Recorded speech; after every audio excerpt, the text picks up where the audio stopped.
And this is despite OKC not being able to hit free throws last night. And I texted Wally. I said, hey, you texted Wally, yeah, because Wally was doing a game. I said, Wally, Oklahoma City looks like a college team. They look like a bunch of young kids out there, maybe one step out of college. And, of course, they have some, interesting players, to say the least. But they're a bottom-feeding team. Bottom feeders, They're like one of the worst teams in the league. One like of the a youngest fluke. teams. One of the youngest teams in the league. And a team that came into your building and beat you. It's enough already. Like the Knicks, again, like where is Leon Rose? What is his plan? Well, at what this point, story? I mean, there's nothing he's going to do for the rest of the year. So no, but I would like to ask him. I'd like, all right, so I understood why he did nothing last year. He stood pat, and and again, it goes back to, and they didn't have RJ, but also, OKC wasn't playing with their two highest scores either last night. But here's the thing: like your team is so bad that nobody wanted anything from you. Yeah, that's the roster that you constructed. You constructed this roster. Young players, like Grimes and Obi Toppin. I'd much rather see those guys play right now. It doesn't even matter. I would just put them out there, let them play.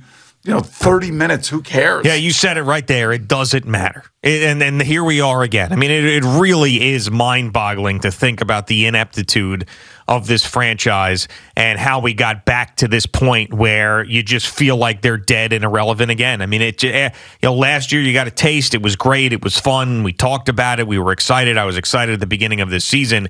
And now we sit here, and once again, it's as bad as it gets. I mean, you have the road trip. You get the one exciting win against a team you never thought you could beat in the Warriors.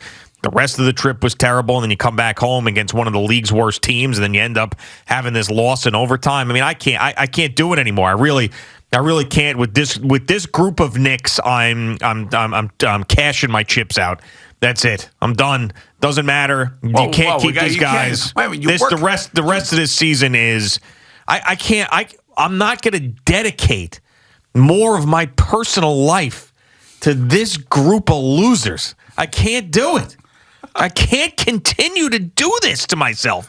Basketball, it's really been beaten out of me. I talk about football and how the Vikings beat it out of me, but I still love football. Yeah. I love it. I love it. We all love football. Yeah, I mean, I'll sit there and watch it. I'll bet on it. With the Bengals in the Super Bowl, the whole thing. But St. John's and the Knicks have it's almost like they are conspiring to make me hate basketball. Sunday before the Super Bowl, I'm watching St. John's have an opportunity to save their season against UConn, and then no, absolutely not. Why would that happen? And then the Knicks, you're like, okay, well, maybe there's a little bit of a run. You're back home. We'll give it a shot. Julius Randle's playing well. Maybe. No, okay, loss in overtime to Oklahoma City. Stop. What am I doing? It's already February. It's freezing cold outside. Football season's over, and this is what I've got in my basketball world. Is these two teams to kick me in the nuts every time I put them on? This is and I was telling you this morning when I was limping in with gout and we're talking before the show. I said the only thing that I have is to root against the Nets. Right. That's it. And for the Islanders to somehow come back and make the playoffs and maybe make a run, and who the hell knows. But every time I bring that up, you're like, they played a lot of hockey, Biggs. Played a lot of hockey. So I'm not expecting them to do much. So all I've got is to be a hater. That's what I've got this morning, is to be a hater. And I hate that. I don't want to be a hater. I don't want to be a hater. I want to be a lover. I want to be someone who enjoys sports. I want to be someone who gets to root for something fun. You've got that with your team. I don't have anything. I don't have a baseball team that's scheduled to do anything because they're locked out. My football team missed the playoffs. Both my basketball teams make me want to hate myself. What? Where am I here? Where am I? Where am I as a sports fan? I know it's also going on. You're in the middle of a prolon fast. That too. Yeah. I mean, so you're all like edgy. Like you're totally edgy. I am a little irritable. You are irritable. You're edgy. You got the gout. You got all things going on in your life. It's a rough time. It is a rough stretch for me. It is a rough stretch. I get it. That's why I am now, for me, because I'm not worried about baseball. They'll figure it out. I don't know when. How could you just say that? I don't really. They'll figure it out. You know what? I don't really care. I am so now focused in on the New York Rangers and their quest for a cup. And to find out really, truly how good they are and what kind of trades Chris Drury is going to make here to fortify this team to make a serious run at the Cup. I got some ideas for him. You got some ideas for him? I know one guy. I know one guy that I want. I'll tell you about him later. I know one guy that I think we should go and get like tomorrow. Okay. And if we can, and I think he may be available. I'm not sure, but we'll have to find out. That's a little tease for Ranger fans out there, because I will be going to the game tonight and I will be scouting the game tonight. Oh, will you? I will not be charting the flow chart of the players on the ice and how much time they're spending on the ice. I don't do that. Well, who we got? We got Randy going tonight? No, I got a couple of my boys. You got Dimitri coming tonight? Yeah. All right, you got Dimitri. Somebody, I ran into somebody at a bar who said, I grew up with Dimitri. And I forget who that was. But anyway, all right. Aside, you got Planksker going tonight? Yep. It's all right. Not Planksker, it's Plansker. Oh, sorry. Plansker. I keep doing that. Why do you call him Planksker? Because I thought that was his name. No. Plansker? Yeah. All right, so P-A-L-N. Yes. Plansker. Yeah. All right, so Plansker and Dimitri. And Deggerness. And Deggerness. Oh, yeah, Aaron. Yeah. I know him as Aaron. Yeah. Deggerness is a little cumbersome. It is. Why don't we just go with Aaron? Right. Right. So, all right, very good. Yeah, that's your Ranger group right there. I like that. Yes. Venturing out, taking in a game. Yeah, 100%. It's been a long layoff for you guys? Well, not really. I mean, we've been to a few games, but, my thing now I'm totally, I'm unencumbered. You know what I'm saying? Like, I'm totally unencumbered. You're unencumbered. Right, and they haven't played, it seems like, in a month. Well, you're unencumbered because football's over type of thing? Is that what you're talking about? I could just finally relax, man. I could just take it easy. I did the Peloton yesterday, the sauna blanket. I'm ready to go, man. So you enjoy... This is like the off-season. You enjoy this time of year because you get your free time type of thing. A little bit back, yes. A little bit more normalcy. I think I worked like 48 days straight there. Oh, yeah, well, that's... So that was a little bit much. But other than that, it was great. It was, right in the middle of the whole NFL playoffs and the mix and all this other stuff. We got the draft coming up.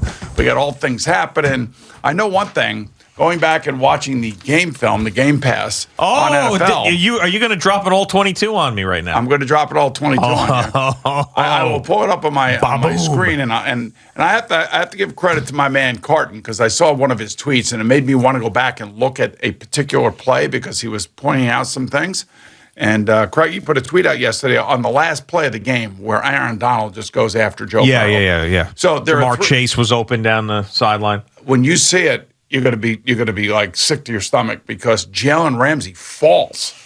He falls, and when he falls, it's about 15 yards from the line of scrimmage, and Jamar Chase is just running down the field. Did Joe Burrow have any sort of time? No, he didn't. So then what's the point? Well, the point is that the game could have been won right then and there had the offensive line of the Bengals been able to even just slow down Aaron Donald maybe for a half a second. I was going to say, it wasn't Joe Burrow's fault. If you watch, he had no shot to get that ball out of there. You can't see this, but down the field about 20 yards, Jamar Chase is standing wide open as Jalen Ramsey fell. Yeah, okay. He fell again.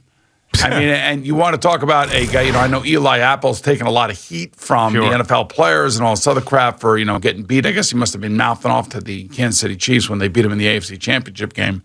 But this would have been Jalen Ramsey's worst nightmare, because he had gotten beaten already by T. Higgins, and now it was going to be Jamar Chase. Jamar Chase also made another great catch over him early in the game. Isn't this one of those if I had balls, it'd be my aunt scenarios? Isn't that one of these things? Aaron Donald dominated. You could stop and look at every single play and be like, well, if he didn't get sacked here, he could have done this. But he did. He got sacked 6 times in the second half. Aaron Donald basically wrecked the game. Yeah, it's not as if he was standing back there. There were a couple of times, and I remember watching Daniel Jones, and it was actually one of the Monday night games that they played. And Brian Greasy, we pointed this out the next morning, was saying, hey, look, I would have, this guy's open over here. I maybe would have done this instead. If Joe Burrow were standing in the pocket and had time and then threw to a covered wide receiver while Jamar Chase was streaking down the sideline uncovered because Jalen Ramsey fell down, then I would have been like, wow, man. It also would have been a ballsy throw on his part, because it's 4th and 1. So he's thinking, I got to get the ball out of my hands quick. I got to hit a short guy. He's not thinking, okay, it's 1-on-1 Chase and Ramsey in this situation, and I am gonna go for this right then and there. That if he did that and he would have thrown the ball, and Jamar Chase comes down with it, and went for a touchdown, that would have been legendary stuff. But that would have been, you're asking an awful lot of any quarterback, let alone a second-year quarterback, to be looking out there against everybody's arguably best corner in the NFL. Well, especially when you had in that situation in 4th and 1. I mean, if they were just playing on CBS Sports Network, you watch it again. It happened quick. He was under pressure in a nanosecond. Yeah, I know. So, I know, but I'm just saying. I just went back and looked at it. You know, is it okay? Can I go back and look at it? Yeah, you can go back to the old 22 Boom. if you like. Joe was looking left anyway. He wasn't even looking right. Right. You know, so it's just one of those things like you see in the all 22. And you know, the interesting thing about this particular situation, Aaron Donald was lined up to the right, the offense's left. And, you know, for most of the game, he was also lined up on the other side against the offensive right side, which was, you know, was struggling throughout the playoffs. Yeah. And now all of a sudden they move him to the left. Raheem Morris did a good job of moving him around. And he just basically busted through there before, and Burrow had no chance. Yeah, and all these discussions that are out there about where Aaron Donald ranks and the greatest defensive players of all time now that he had the game that he did. Now, he wasn't the Super Bowl MVP. Could have been. He wasn't the Super Bowl MVP, but winning a Super Bowl championship and having the impact on the game that he did just further grows his legacy. And those same discussions are happening with Matthew Stafford, of course, with the Hall of Fame and all of that stuff. I mean, why don't we just let a guy finish his career out, and then when his career is done, because, let him throw another 120, 125 interceptions, and then we'll take a look at the whole resume. Let me ask you a question. I mean, is Matthew Stafford retiring anytime soon? I don't think so. It seems like everybody else on the Rams is. Yeah, but what my point about the whole discussion about the Hall of Fame, the guy is still in the middle of his career. He's got... he's going to sign a 4 or 5 year contract extension. I mean, I don't know why even anybody's discussing it. Career? He still has 4 or 5 years left. That wouldn't be the middle of his career, though, would it be? All right, so it's a back third of his career. How about that? How about that? How about that? Is that right? I mean, why are we even arguing about it or even talking about it? It seems like so stupid. I'm not a big Hall of Fame discussion guy, I got to be honest with you. Yeah, then why did you bring it up then? I don't know. Because I'm you don't want to talk about the Knicks? I guess. So, but just to go back to this Knicks game last night, so you get fooled by statistics, triple doubles, this and all that. I mean, when the game is on the line is when you find out about who your players are and what they do and whether or not they're capable of winning games against bottom-feeding teams in crunch time.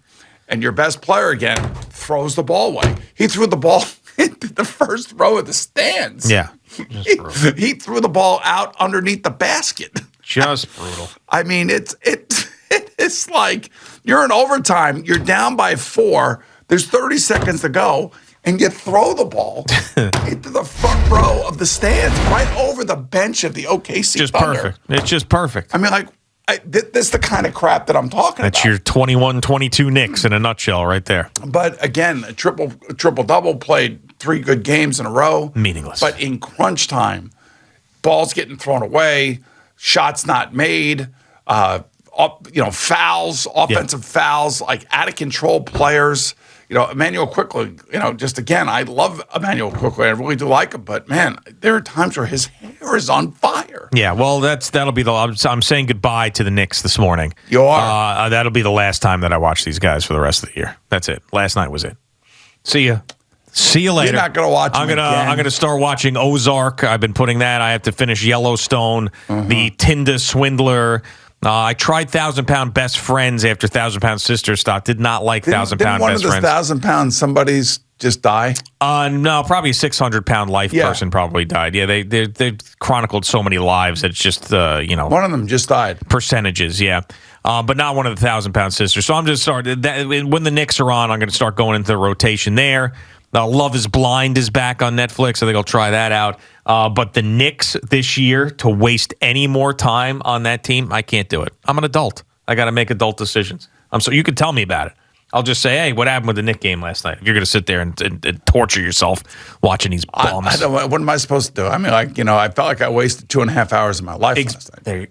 Thank you for watching. Please like, comment, and subscribe. And don't forget to hit the red bell so you're notified when we have new content.